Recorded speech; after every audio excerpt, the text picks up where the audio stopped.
Assalamualaikum warahmatullahi wabarakatuh. Jumpa lagi dengan saya Anggra Putri Tania. Dan kali ini saya akan membahas tentang Wapres di 2024. Karena kemarin saya sempat bikin video bersama suami dan moderator. Ternyata masih banyak yang penasaran tentang sosok Wapres 2024. Sebelum kita lanjut, jangan lupa like, share, and subscribe IMP Entertainment News Channel. Terima kasih.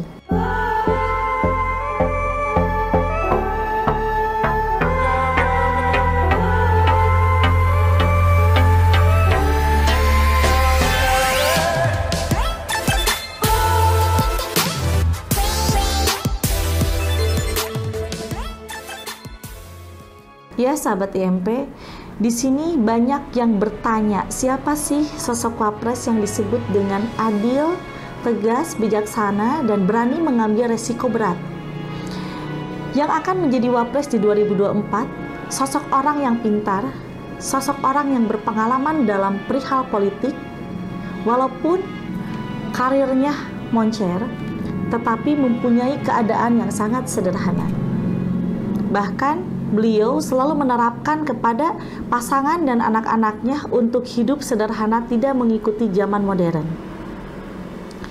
Sosok beliau sangat ditakuti oleh orang-orang yang korupsi. Sosok beliau pun juga sangat ditakuti oleh polisi-polisi yang nakal. Beliau sangat dekat dengan presiden kita yang sekarang, Pak Jokowi. Dan beliau pun juga ada di dalam lingkup kementerian. Sosoknya lebih di atas setengah baya, memakai kacamata putih, dan kalau bicara apa adanya jujur, walaupun menyakitkan, tetapi itu membuahkan hasil yang bagus. Karena baru-baru ini banyak sekali kasus-kasus yang terungkap atas jasanya beliau. Untuk beliau yang akan menjadi Wapres di 2024, masih ada keturunan dari Cirebon, dari Kesultanan Cirebon, Kanjeng Sunan Gunung Jati. Jadi, saya bicara inti bahwa leluhurnya Wapres itu dari Kesultanan Cirebon, Kanjeng Sunan Gunung Jati. Ke bawah-ke-bawahnya masih banyak sebagian dari ulama-ulama besar. Selesai beliau dinas, beliau selalu pulang ke rumah untuk membahagiakan pendamping dan anak-anaknya. Beliau orang yang humoris, tidak suka dengan kemewahan, dan beliau orangnya dari muda sampai sekarang tidak pernah bermain-main wanita. Beliau sosok orang yang sangat setia terhadap keluarga. Dan semasa beliau kuliah, beliau sangat menyukai kedamaian di dalam kepolitikan bangsa.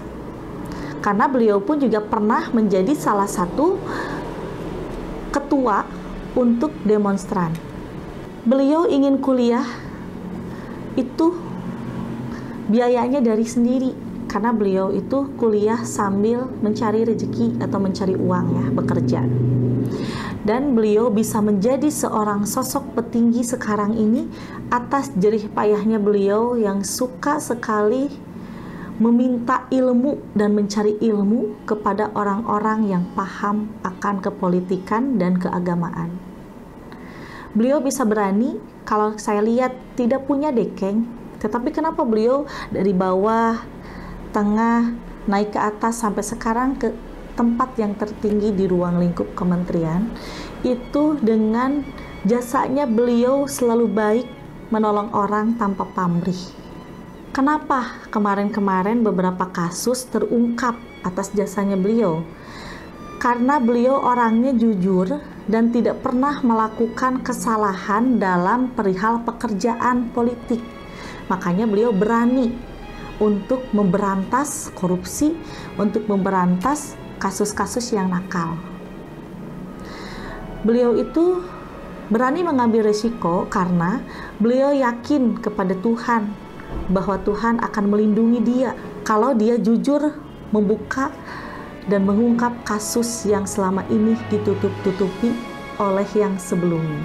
Kalau saya melihat sosok beliau, saya menjadi punya pikiran seandainya semua menteri, semua pejabat-pejabat petinggi bisa punya pikiran dan cara kerja seperti beliau, mungkin di Indonesia ini aman. Tidak akan terlalu banyak kejahatan-kejahatan dari pihak politik yang ada di atas. Mudah-mudahan tidak berubah, karena kalau yang saya lihat kok banyak sekali ya nanti yang akan dipasangkan dengan capres-capres itu golongan wapres dari kementerian, menteri-menteri gitu. Mungkin bukan hanya satu orang aja, ada 2 atau 3 orang nanti yang akan menjadi wapres di 2024 yang dipasangkan dengan capres. Karena yang saya lihat di sini kan rencana akan ada 5 pasangan gitu ya. Tetapi nanti kesini yang terkuat hanya 2 pasangan. Nah, terus di sini saya bukan pengamat politik ya, dan saya pun juga sebenarnya nggak mau ikut terjun dalam kepolitikan ini. Tetapi saya ingin sekali mengetahui, bukan mendahului Allah ya, tetapi saya membaca tentang kitab usul fikih dalam bab ketatanegaraan. Di situ sebenarnya banyak yang digofirkan, tetapi bisa kita artikan kalau kita bisa membacanya dengan baik dan teliti.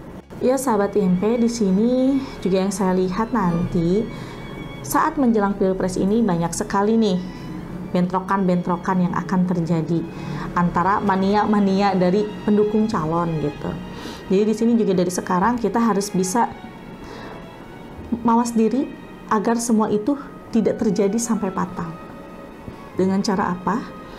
Kita harus bisa berlegowo hati siapapun nanti yang akan jadi, baik itu dari yang gagi-gugego yang akan dipasangkan dengan menteri yang tadi saya sebutkan, ataupun siapa nanti yang akan menang, harus berlegowo jangan sampai adanya pertumpahan darah. Karena apa sih yang ingin diributkan? Kita menyenangi seseorang itu boleh, tetapi jangan terlalu berlebihan. Karena saya pribadi tidak memihak kepada siapapun juga. Saya hanya berharap siapapun yang akan menjadi presiden dan wakil presiden, saya hanya bisa memberi saran, tolong Pak Presiden dan Wakil Presiden nanti bisa amanah dalam menjalankan tugas dan lebih menilai kepada orang-orang yang golongan tunawisma untuk bisa mendapatkan hak kemanusiaan dari pejabat-pejabat tinggi agar bisa layak mendapatkan haknya. Ya, saya pamit undur diri. Insya Allah kedepannya saya akan membahas lagi tema yang lainnya. Untuk sahabat IMP yang ingin bertanya dan ingin dibahas konten apa, tinggal isi di dalam komentar yang ada di bawah ini. Saya pamit undur diri. Wassalamualaikum warahmatullahi wabarakatuh.